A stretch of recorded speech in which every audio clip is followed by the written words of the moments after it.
Jamie, thank you so much for joining us from Will County Brewing Company for THIRSTday in FeBREWary on Rock 95.5. That was like a whole lot of labeling that we just did.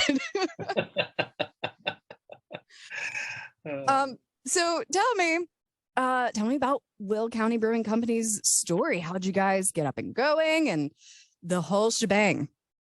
Well, we started in 2018, March of 2018, and it's been crazy. It's been more than we could have asked for.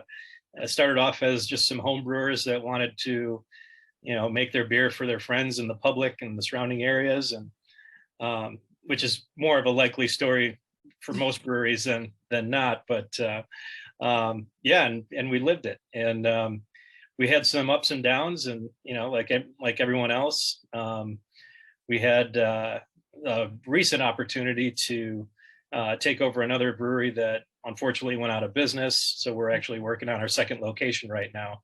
As a matter of fact, had our liquor inspection today. Wow, what a time to be expanding. Good for you guys. Yeah. That's awesome. awesome. Going to be down in Shanahan, Illinois, so not too far from us. Right here, we're just north of I-80. That's just south of I-80. So, hopefully down the road there'll be even more. So we'll see. Hell yeah. What do you think makes you guys stand out as a brewery? Obviously, we have a lot to pick from. They're like Starbucks these days. Right. So why do people walk into Will County? We've got a good array of beers. We try to stay as traditional as possible, which is kind of hard to do these days with all of the no limits beers or no rules on beers anymore, with everything that's added to beer these days. But we try to stay pretty traditional to style, and dabble a little bit into the crazy stuff. For example, our biggest seller is Bam Bam Loves Pebbles, which is our Fruity Pebbles inspired wheat ale. Oh, there you go. This one. Actually, while you're talking about this, let's give it a little. Yourself some. You look really thirsty. I'm very thirsty, and luckily it's THIRSTday, so we love how that's working out. I'm going to just give it a little pour so that I'm not drunk at work, and I'm going to have my Vanna White of Beer Jacob over here also have a sip. Display this beer for us. Okay, so I'm just going to have a little bit. Don't fire me. 95.5. It's okay. But tell me what I should be tasting here. It's going to be like a bowl of Fruity Pebbles in a glass. We originally started off, it was a homebrew recipe with our local homebrew club. We had a competition internally where we had to pick a cereal out of a hat and make a beer with it. We got, and there were some great ones too. We've done some other ones as well. We did like a Raisin Bran. We did a Captain Crunch, peanut butter Captain Crunch. We did a Trix IPA. Just messing around with stuff, and it was kind of fun. But this one in particular, in 2021, we won the gold medal at the Great American Beer Festival in Denver. Wow. Yeah, it should be a little label on the label there, but yeah, so it was an honor, and since then, I mean, it's hard to keep it in stock anymore. I mean, I can taste why, because you're exactly right. It tastes like Fruity Pebbles, but it's nice because it's not. When I hear a name like Fruity Pebbles, I'm thinking a sour or a cider or just something very sweet. You know what I mean? But this is it's somehow still refreshing. Yeah. It's like I said, it's probably our number one seller, between that and Rocket Queen, which is our flagship IPA. So yeah, it's been great. We do a lot of, like I said, traditional styles besides the, clicky or trendy fun ones like this. Yeah. So what goes into getting all of those Fruity Pebbles flavors into this beer? So initially we made it actually with the cereal, but then realized with all those artificial colors and everything too, it gave the beer a really weird, unattractive color. So tasting it by itself and trying to mimic what flavors we're going to experience in this beer, having the cereal by itself. Most pronounced flavor is lemon, actually. So we use coriander. We crush whole coriander seeds, which gives a really lemony, kind of like a lemon pepper almost kind of. Yeah, so the coriander is what brings out that lemon in the beer. And then we use some other natural fruit extracts for all the other flavors. That is delightful. I want 1 billion of those. Thank you. I'm taking that one home. You can't have that one anymore. Absolutely wonderful. All right, so we have another one here. Rocket Queen. Let me see. Yeah, Rocket Queen is probably our number 2. Okay. It used to be our number 1 selling beer, but then after we won the gold medal for Bam Bam, it kind of took over that top spot. But it's a double dry hopped IPA. We use Citra, Mosaic, and Amarillo.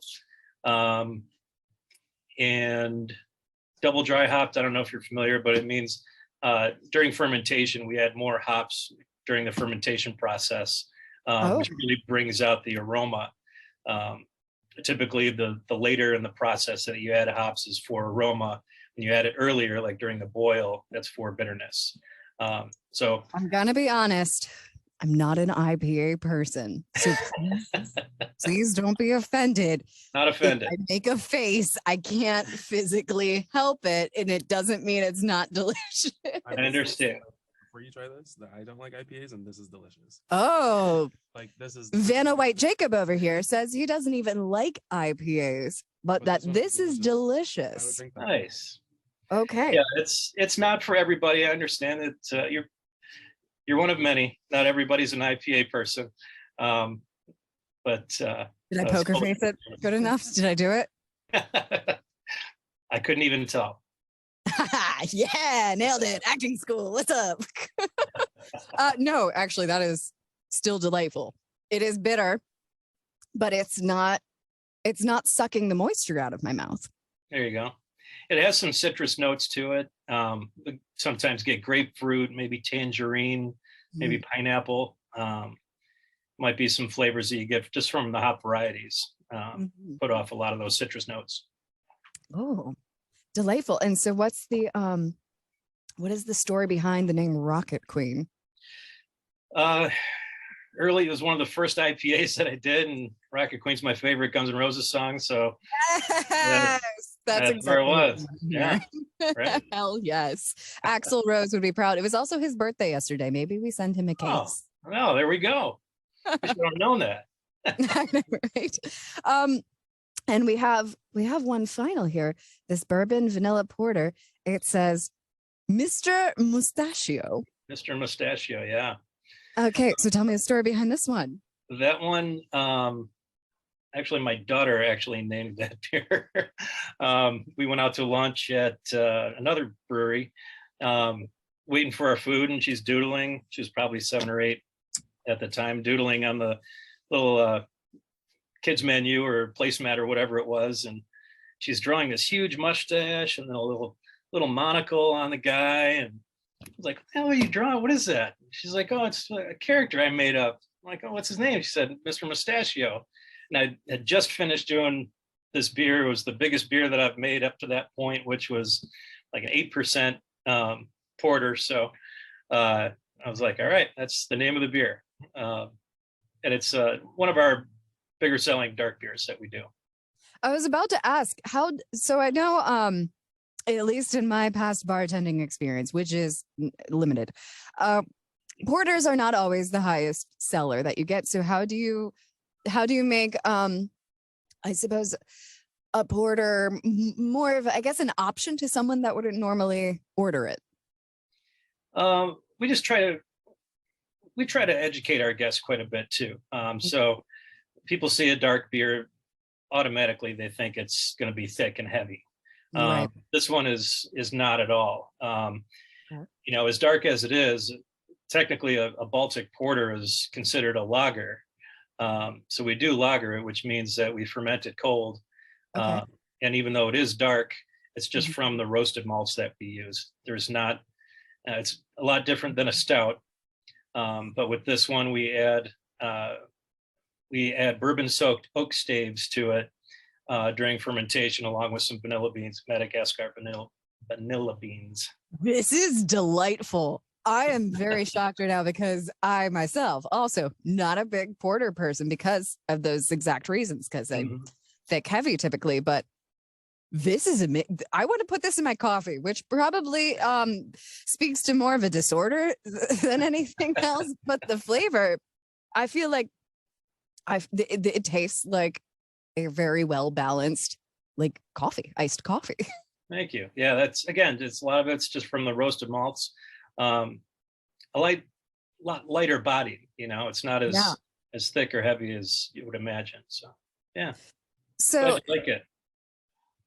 Yeah, these are absolutely fantastic. This is my favorite one. This is and I thought that I thought it wasn't going to get better than the Fruity Pebbles, but here we are. I have to question my entire reality now. I don't know who I am as a woman that likes a porter. This is changing my identity. Nice. So obviously, since you guys have been open since 2018, you've had a lot of people come in and out of those doors. And as previously stated, your girl's a former bartender, and I know how those customers get, and they are rowdy, but we love them.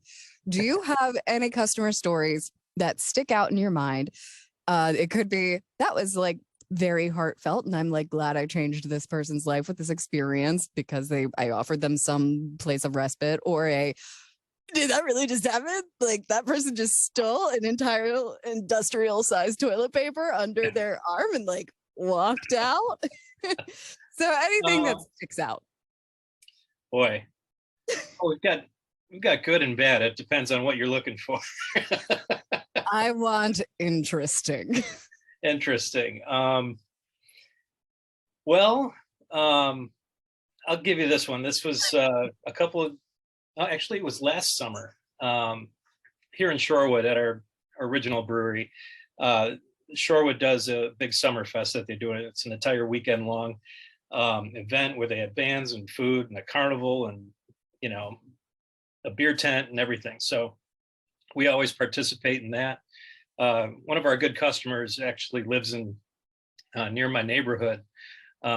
Walked to the festival. It wasn't far from our house. So it was at a big park in town. Had a great time on a Saturday night at this festival. And was walking home and actually got hit by a car. Oh, yeah. Sounds horrible, and it was. But not a casual car hitting encounter. Okay. Yeah, but and it was a hit and run. You know, he was in bad shape and thought he was going to lose his leg and everything, and ended up making it through. Again, I said he's a customer of ours. He was a big fan of ours. So I said, hey, how can we help? And he wanted to brew a beer with us. And I said, absolutely. So Yes. he joined us on a brew day, and we made a blood orange saison in his honor. And that's messed up in the best way. and we called the beer "I Do My Own Stunts." like I said, he's a good sport about it all, and actually, I just saw on social media he just ran his first mile yesterday after recovery. Wow. This was only like 6 months ago when this happened. So, so what you're saying is Will County Brewing Company beer will physically heal you. Exactly. Precisely. Well, and the best part of the whole thing too is we're going to give percentage of the proceeds back to him after we sell through all the beers. So, we love being able to afford medical expenses. Right. Yeah. So we're looking forward to presenting him with a big check. So that's amazing. What do you guys have coming up for the rest of 2023? A lot. Like I said, our second location, we're going to open that up hopefully soon here within the month, hopefully, in Shanahan, Illinois. And then we've got our 5-year anniversary here in Shorewood. We'll have an anniversary beer that we're putting out. It'll be a bottle release that we're doing for that. And then it's go time. Then it's St. Patrick's Day, then it's March Madness, and then it's summer. And then, you know, so we were going to have, we usually do a few seasonal beers. So we'll have a couple in the spring, a couple summer beers, a couple fall beers, get back in Oktoberfest, and then do it all over again. Are you pro green beer or anti green beer? I really don't care. It doesn't matter to me. Some people want it. I don't prefer it, but I get it. I get it. You get it. Yeah, we're festive. We get it. So looking at these cans, there's beautiful artwork. Who is your artist? Or I imagine multiple, perhaps? Rick Guzasky's his name. He's done a great job with our label work. He did some of revamping of our logo and stuff too, with a rebrand that we did. So he does a really good job. Very talented artist. Hell yeah, Rick. All right. Well, do you have anything else you want to get out into the ether? Let the people know. Stay tuned to the social media pages of ours and keep an eye out for our grand opening at our new location. Yeah. Like I said, within a few weeks, hopefully. Fingers crossed. Well, thank you so much for joining us today, Jamie. Yeah, anytime. It's and been I love the shirt, Vanna. Yeah, buddy. Vanna Jacob. A wonderful displaying job. Thank you very much, Jamie. Thank you. I appreciate it, guys.